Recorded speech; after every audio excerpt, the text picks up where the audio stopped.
What you're seeing is video obtained by Andy Slater, showing an incident involving Miami Dolphins wideout Tyreek Hill.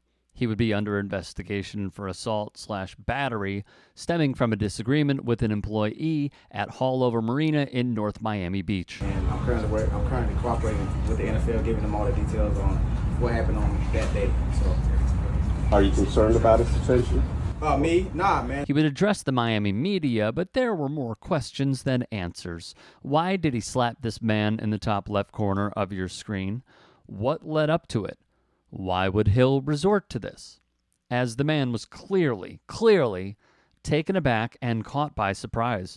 Miami-Dade police told WSVN that some of Hill's friends fished from a boat that was not theirs, nor were they given the stamp of approval to board the boat. When asked to hop off, Hill gave the following quote you see on your screen. He then allegedly pulled the "Do you know who I am" card. "I play for the Dolphins."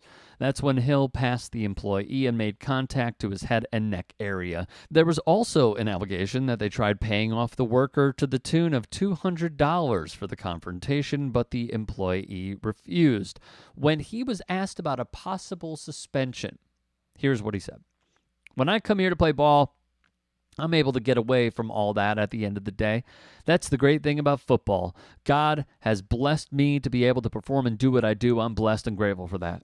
I just can't make boneheaded mistakes like that." In situations like that, everybody's disappointed in what we're talking about.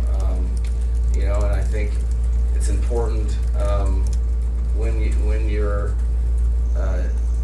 in charge of making decisions to reserve as much judgment as possible until all the information is collected. The league's still looking into it, and we're in communication with the league as we've been from the beginning. Dolphins head coach Mike McDaniel spoke with the media as well.